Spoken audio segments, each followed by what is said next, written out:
Magandang araw. Gagawa na naman tayo ng video. Itong video na to is about sa age ng babae na nakakaapekto sa pag-select nila ng mga mate.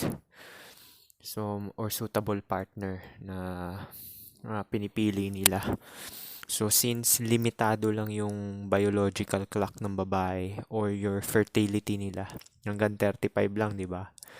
Minsan merong ibang babae na i-stretch ng 45 nagkakaanak. Pero hindi siya advisable kasi nga nagiging abnormal yung bata. So, pag nag-pass ng 40, actually 35 pa nga lang, marami na magiging abnormal eh. So, ang ideal talaga is before 30. 18 hanggang 30. So, yan talaga yung window talaga ng fertility ng babae na makaka-produce ng healthy tsaka walang defect at walang problema. So, dahil diyan nakakaapekto yung pag-select nila ng partner. 'Di ba sabi ko nga dahil black pill to. Which is totoo naman talaga na lukism talaga na sa prime age ng babae, mas pipiliin talaga nila yung mga may superior genetic. Yung mga pogi, matatangkad, tapos symmetrical face, maganda yung jawline, tapos maganda yung orbital region, yung may hunter eyes. So, totoo yan, 18 to 25. Hindi lang naman din, may influence na rin yung mga Twilight, yung mga ganyan, yung mga napapanood nila, yung mga tawag dream guy nila, yung mga Korean, yung mga Korean novela, 'di ba? So, yung mga babae may mga preference yan, pero kahit anong ethnicity pa man yan, yung preference nila is naglilin towards pa rin dun sa pinaka-pogi dun sa ethnicity na yon. So, hindi naiiba yung puti na pogi. Pagka na-perceive ng Asiano, pogi pa rin talaga siya. Pag yung Asian na pogi, ma-perceive ng mga puti, na pogi pa rin yung Asian na yon. So, yung top tier na pogi, kahit saang bansa, pogi pa rin talaga sila. Kaya yung social media age, hindi na uubra yung geomaxing, lilipat ka ng ibang lugar. Pwede yung mugging. Kuwari sa lugar nyo, lilipat ka sa lugar nyo kung alam nyo na maraming pangit doon sa lugar nyo. Which is nangyayari rin yan. Pero social media age na rin kasi dahil nga maraming babae talaga nagkaka-alpha widow syndrome na kagaya nung in-explain ko sa inyo kasi namulat talaga yung mata ko kay Rolo Tomasi. Although red pill siya, pero konektado siya dun sa na yan nga, yun sa alpha widow nila. Kasi yung sinasabi lang nila yung experience daw eh. Which is, kanino ba nila na-experience yung alpha widow? Malamang sa ideal guy, na dream guy nila, which is pogi. Kaya nga patok yung Titanic, yung 50 Shades of Grey, tsaka yung Twilight. Yan tatlo na yan, 'di ba? Yung movies na yan. Yan yung patok sa mga babae kasi yan talaga yung dream guy nila. Kahit lahat ng babae may alpha widow yan. Ibig sabihin, may ideal sila na preference sa guy. Kagaya ng mga pumipili sa akin, gusto talaga nila yung mata ko. No, merong ibang babae gusto chinito, mga Koreano, which is yung Korean look. Pero pagka binigyan mo sila ng mata na kagaya ni sino to, price tag, eh di ba singkit din yun? Hindi nila gugustuhin yun. Kuwari, bigyan mo sila ng hindi, sinasabi lang nila yung ideal nila na, gusto ko yung para mala Koreano or chinito. Pero pag binigay mo yung itsura ni Bang, yung Koreano na si Bang, i-reject nila. 'Di ba si Yang Constantino, na-reject niya yun eh, si Bang, 'di ba? Tapos kung wari lang si Yang na dapat kasi nag-move siya sa akin. So sinisipan niya yung lalaki, si Ryan Bang. Si Ryan Bang naman, naramdaman niya na wala na talaga siyang chance. So, yung mga babae, huwag kayong maniniwala sa sinasabi nila kasi nga, yung actions talaga nila ang nag-i-speak louder than words. Ang paniniwala mo, kahit di lang naman to sa babae, sa tao rin. 'Di ba? Sa Pilipino, dadating na ako diyan ng 30, alas 3. Pero may Filipino time tayo na tinatawag. Alam mo yung late ka ng 30 minutes hanggang 1 oras. Yan yung Filipino time. So, hindi mo papaniwalaan yung sinasabi nila. Minsan nga, matik na sa atin yan eh. Sasabihin, oh, alas stress ako dyan. So, magkikita talaga, 4, 4 talaga magkikita. So, ganun din yan sa babae, tsaka sa kahit kanino, depende sa kultura. Dahil sa Filipino, Filipino time, late talaga parati yan. So, ang papaniwalaan mo is action talaga. Hindi mo papaniwalaan yung mga sinasabi nila. Gusto ko yung personality nito. Trip kong lalaki yung ganito, yung sweet. Pero may nakalimutan silang sabihin. Sweet na pogi. Yun lang yun, di ba? Gusto ko yung ano, yung matangkad na pogi. Gusto ko yung artistic, medyo nerdy type na pogi. Yun lang naman yung nalimutan nila sabihin eh. Trip ko yung Koreano na itsura, na pogi. Pero kung Ryan Bang yung ibibigay mo or Sian Gasa, ire-reject nila yan. Hindi nila gusto. Bakit singkit naman si Ryan Bang ah? Korea naman yun ah. Bakit si price tag? Singkit din naman yun ah. Ba't nila ire-reject yun? Huwag kayo maniniwala sa sinasabi nila. Kaya yung sinasabi ko, universal talaga yung ideal na nila. Oo, nag-iiba yan ng looks. Nag-iiba yan ng, anong tawag dito? Ethnicity. Tsaka yung buhok. Diba, siya kasi itim. Tapos mga westerner is blonde or brown. Nag-iiba yan ng mata, pero iisa lang yan ng ethnicity. Kaya nga sinasabi nila sa Blackpill, iisa lang yung ethnicity ng mga Chad, yung mga pogi.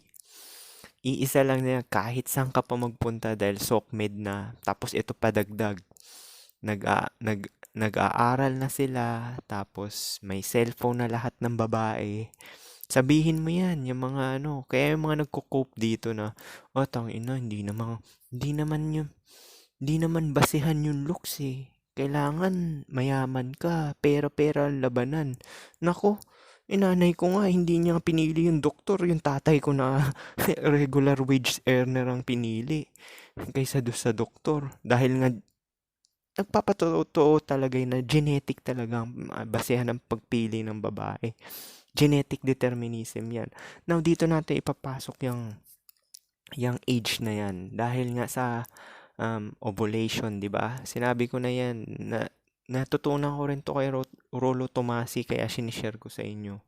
Bago mag-fertilize yung egg, naghahanap na yung mga babae na mga pogi. Mga dominante, matatangkad, dyan sila na-attract. Tapos, pagka hindi na-fertilize yung egg nila, dahil doon, sa napili nilang babae, kaya nga meron silang party once, isang day na party kada week.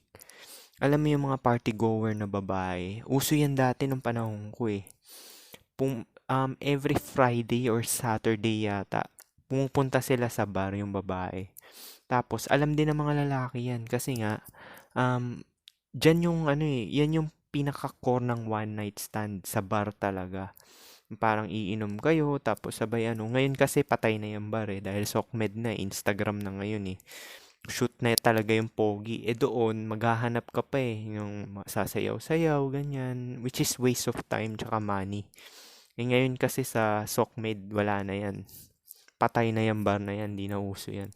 Yung mga babae na pupunta sa bar, hindi mo na makaka-hook up yun. Kasi, ang hook up kasi ngayon is application na. Parang Uber Eats na. Parang delivery. Dadating na lang, mamimili ka lang ng menu. So, yung mga babae namimili yan ng menu. Yung mga gusto nilang pogi. Tapos dun, makikipag-hook up na sila.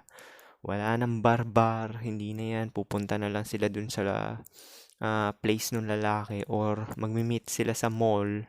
Or kung saan pa ma-meet up yan. Coffee. Tapos, yun na. Didiretso na mag-check-in. Ganun lang naman yan eh. So, yung mga nagsasabi dyan na, itong na to, bakit siya mabait? Ito mabait to, napili ng normie. Ito ganyan. Pero yung treatment ang basihan natin dito yung treatment Kasi nga, 'di ba nga limited lang kasi yung ng yung biological clock ng ano, reproductive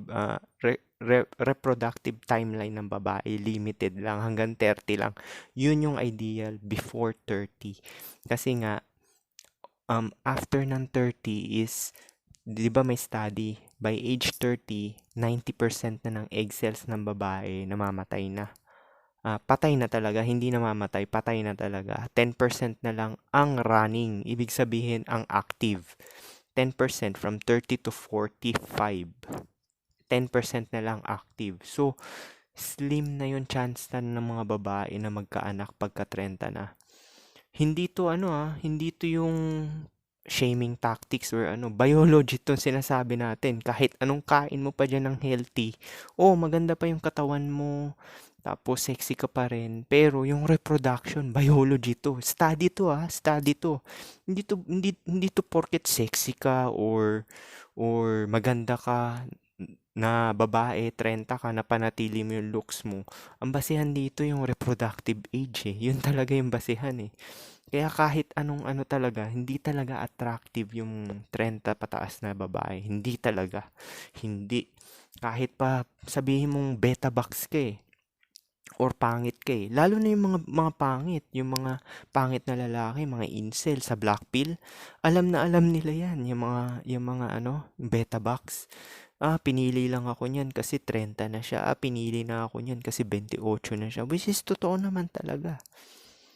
Yun yung factors na nakaka-affect na ano. Kaya yung mga nagsasabi dyan na ano, na, bakit siya nagkaroon ng girlfriend na normie? Bakit siya nagkaroon ng ano, girlfriend na maganda? Si Heart Evangelista. Oo, maganda si Heart Evangelista. Pero, yung value niya sa reproductive sexual market value, mababa na. Hindi natin binabasihan dito yung ano, yung itsura eh. Kasi, mag-gym ka lang dyan eh. Tapos, wag ka lang magtrabaho ng physical. Tapos mag-collagen ka. Mapapanatili mo yan hanggang 35 ka, babae ka. Sexy, mala Heart Evangelista. Pero ako papiliin ako evangelista or 18 years old to 25 years old na babae na normie. Sa normie ako dahil syempre bata yun eh. Yun, masakit to sabihin pero yun talaga value ng babae for her sexual ano lang talaga kayo reproduction. Yun lang talaga value ng babae talaga, sexual reproduction lang. Kaya mga lalaki, kahit anong age bracket ng lalaki na attract sa young prime age women. Young prime age women. Yan yung currency nila. Yan yung ano, kaya nagbabago yan eh. Kaya yung mga sinasabi nyo, binabato nyo sa akin na, tong normie, yung normie nagka-girlfriend ng ganito. Tingnan mo yung edad, 28 na. Nakakatawa, 'di ba? Tapos, bakit siya pinagsisilbihan siya ng ano, ng normie na babae? Tingnan mo yung edad. Yung edad. Tingnan mo yung edad. Kasi ganito ka, mahirap talaga makakuha ng prime age na babae. Kahit pa sabihin mo pangit yung babae na yan, sabihin mo na below average yan o normie yan, basta prime age na babae, lean towards sila sa pogi. Nag-a-adjust na lang yan past 25 kasi nga sa ipipa ni Face tsaka sa Alpha Widow. Actually, before pa nga mag-25, may Alpha Widow na sila. Kasi nga may ideal na sila na boyfriend na type base sa looks. Kagaya nung katrabaho ko, 20 anyos. Sabi niya, mga trip ko kasing lalaki, yung mga ano chinito. Yung nag-comment din na babae, si Princess ata yun, yung nag-comment sa isang video ko. Ang trip daw ng mga Gen Z ngayon, chinito. Ibato mo si Ryan Bang dyan. Tsaka si Price Tag.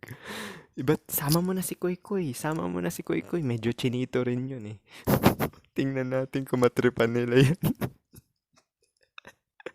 Nakakatawa, di ba? Nakakatawa talaga siya. Yeah. Kaya sinasabi ko sa inyo, yan chinito na yan. Inaral ko rin yan eh. Yan chinito na yan, yung eye shape talaga. Hindi sa pagiging singkit yan. Yung eye shape talaga. Kasi yung chinito na trip nila is medyo may hunter eyes yan. Kaya yung mga nagsasabi, chinito, huwag kayo maniniwala dyan. Tapos pagtingin mo sa salamin mo, chinito ka, hindi ka naman trip. Kaya yung eye shape talaga mahalaga. Kaya ito sinasabi ko, nagbe-break talaga ng looks mo is yung mata mo talaga, orbital. Yung shape ng mata mo. Yan yung talagang nakaka-attract sa babae, yung mata mo, yung eye shape mo. Yung ka-FWB ko, sabi niya, gusto niya yung mata ko. Ayaw niya ng mga singkit. Ayaw niya ng mga singkit. Gusto niya yung kapareho ng mata ko. Ganon din yung girlfriend ko, naging girlfriend ko. Gusto nila talaga yung mata ko. So, yung sinasabi nilang chinito, hindi totoo yan. Paniwalaan niyo yung kilos nila. Kung talagang attracted sila. Kasi sinabi ko nga sa inyo kahit pa yung Asyano, kung pogi ka na Pilipino or Asyano, kahit na pumunta ka man sa Amerika, yung perception ng mga puti, pogi ka pa rin. Kasi ang basehan dito yung genetic Yung mata mo, yung kilay mo na makapal, tapos yung lips mo na full, yung jawline mo na sharp, tsaka yung height mo. Oh, halos lahat ng Chad ganyan. Lahat ng Chad yan. Kaya nga sinasabi natin yung Chad, nationality yan. Walang race. Alisin mo yung race, iisa lang yung race ng Chad. Kesyo Negro pa yan. Iisa lang yung skull shape niyan, golden skull. Kaya yung mga sinasabi nila, yan yung mga sinasabi ko na alpha widow. Alpha widow. Yung mga babae may ideal na sila na na lalaki na type. Tapos pagpasok ka doon, magugustuhan ka nila. Tapos sweet ka pa. Yung sinasabi nilang karakteristik, na-attract ako sa personality. Gusto ko yung matalino na pogi. Gusto ko yung nerdy, yung gusto ko yung rockista na pogi. Nerdy na pogi. Gusto ko mayaman na pogi. Gusto ko yung may status, yung police na pogi. Gusto ko yung seaman loloko daw.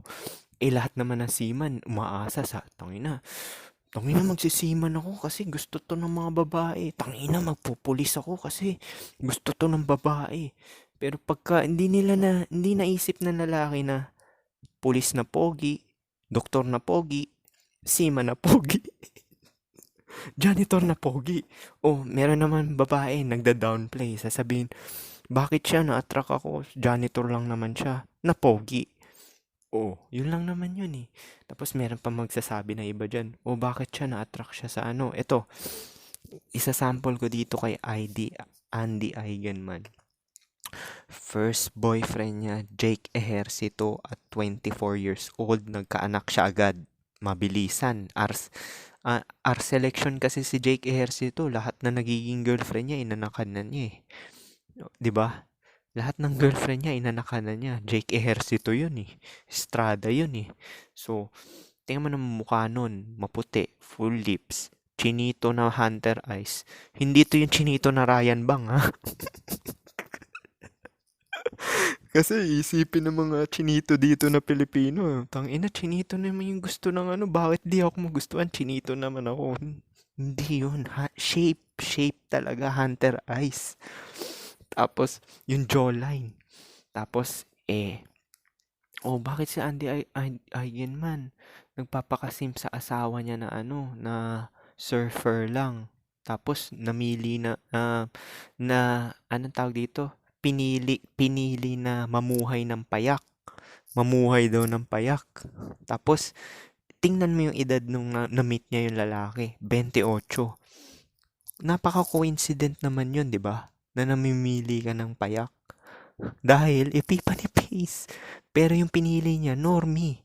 Karamihan ng ganun, si Aloja. Yung lalaki na pinili niya, normie. Ito si Bea Alonso, actually, lagpas na sa Epiphany Face si Bea Alonso, 37 na yun. Pinili niya, normie pa rin. Kasi, wala nang pipili sa kanila dahil old na sila So, magsesettle na lang sila sa nakayanan nila na may tsura pa rin. Kahit nga si Heart Evangelista wala magseseryoso sa kanya kasi past 30 na siya Alam niya yun. Alam ng mga babae ito. Lahat ng babae alam yan. pera na lang yung mga nasa 18 to 25, which is nag-lean towards pa rin sila sa mga pogi. Past niyang 25 years old, may epiphany phase na yan. Kaya nga mahirap pansinin mo. Ang dami, 'di ba sinasabi nila koy, dami-dami namang babae diyan eh. Pero tingnan mo, nag-i-stick pa rin siya sa dalawa. Wala nga siyang rotation eh. Na ano eh, dalawa lang din yung sa ano eh. Maniniwala kayo sinasabi nila na mataas body count nila. Wala namang receipt. Pwede ka naman mag-prostitute or magbayad eh. Kaya hindi ako naniniwala dyan sa mga ganyan, yung mga parang dating gurus. Kasi hindi talaga siya kapanipaniwala kasi gusto lang talaga ng babae talaga pogi eh. Alam mo yung babato nila yung katawan nila ng one night stand, pang pogi lang yan, promise. Pati the fact na i-approach ka, kayo ba normie kayo? Ito tatanungin ko sa inyo, normie kayo, na-approach na ba kayo ng mga babae? Ako naranasan ko yan. Hindi ako nagyayabang na pogi ako. Naranasan ko yan. Yung last week nga lang, bumibili ako, in-approach ako, single mother. Pero kahit na, parang ego boost pa rin yun kasi in-approach ka eh. The fact na may nag-approach sa'yo na babae, kesyo pangit pa yan. Kasi nga, nagli-lean toward, di ba sinabi ko na sa inyo yan, kahit anong edad ng babae, baldado pa yan, mataba, single mother, 18 years old, lola, gusto lang talaga niyan, pogi. Pogi lang talaga. Mas lalong lalaki ulo mo pagka pangit nagkagusto sa'yo na babae. Kasi ang priority ng pangit, alam mo ano, super pogi. Super pogi. The fact na nagustuhan ka ng super pangit, super pogi ka. Kasi yun yung habol nila sa'yo eh. Yun yung habol. Eh, yung normie, hindi eh. Yung normie kasi maraming hit yan eh. Di ba yung normie na babae? 100 messages, 50 messages, ang dami nilang sim. So, hindi nila kailangan gaano ng pogi. Ang gusto nila na ano, normie na may pakinabang. Malilibre sila sa mga escapade nila. Pero, take note, hindi sila magpapatira agad dyan sa normie. Porket ilibre mo sila. Ang proof na ito yung Wolfgang eh. 20 mil. Hindi nga nagpatira eh. 20 mil na yun ah. Tapos yung magbigay ka pa dyan ng Lamborghini. Kaya nga sinasabi ko eh, yung attraction, genetic determinism, natural mate selection, ano yan, non-negotiable yan. Hindi ka yung attraction is non-negotiable. Non-negotiable yan. Yung mga nagsisettle na lang na, oh, bakit siya? Normie. Pinatulan. Pagtingin mo ng edad, pucha, 28 na, 27 na. Hindi na sa prime yun. Hindi na prime yun. Tapos may mga alpha widow na.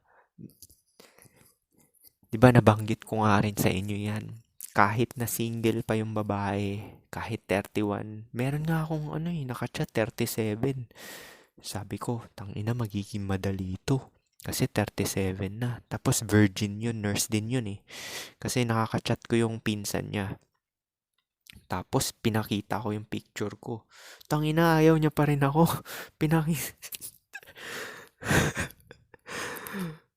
Natawa talaga ako doon. Sabi ko, putang ina neto. Sabi ko, tang ina neto, 37 na to. Pero virgin pa siya, virgin pa siya. Medyo chinita rin siya, na chubby-chubby, pero normie siya. Kung ikukumpara ko itsura ko sa kanya, mas lamang talaga ako. Medyo chubby-chubby siya, tsaka out of prime na. Siyempre, test water ko kasi ako opportunistic ako eh. Kahit sino ka pa dyan, basta matitira kita, bahala.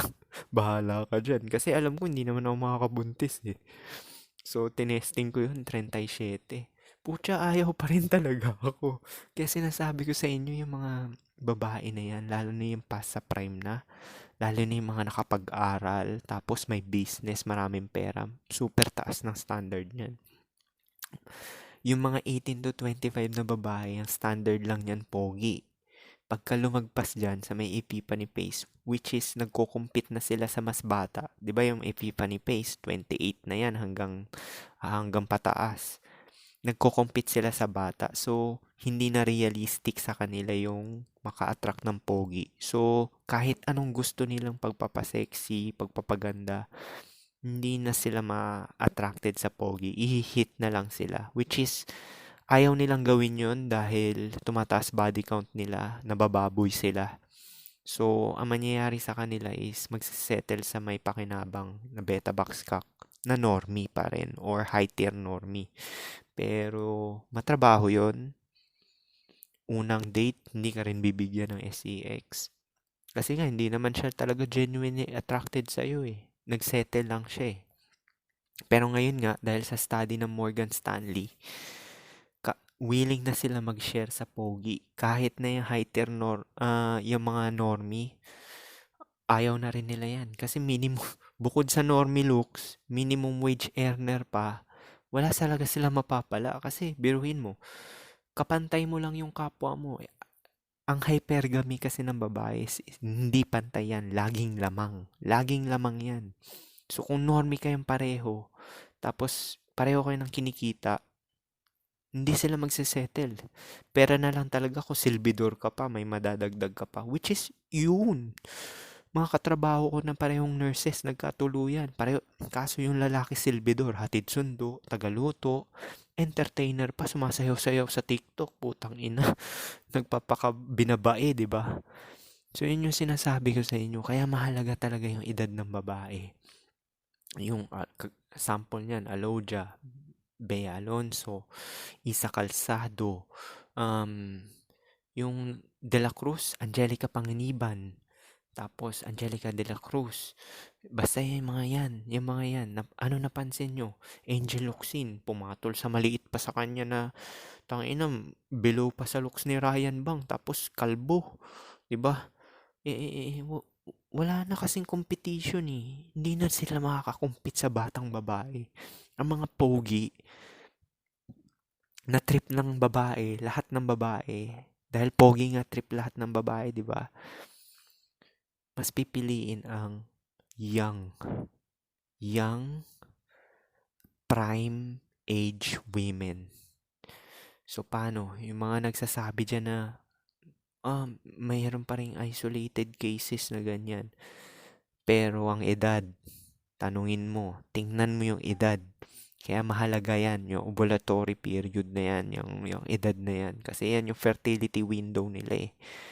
Nakaka-affect yan ng ano. Pero ganun pa nga rin, magsisettle na lang sila sa mga kakayanan nila. Pero may pang backup. Pero ngayon, Morgan Stanley study, no way. Mga normie, tapos minimum wage, kapantay nila. Hypergamy, hindi magsisettle yan, promise. So, paano? Yun lang, peace.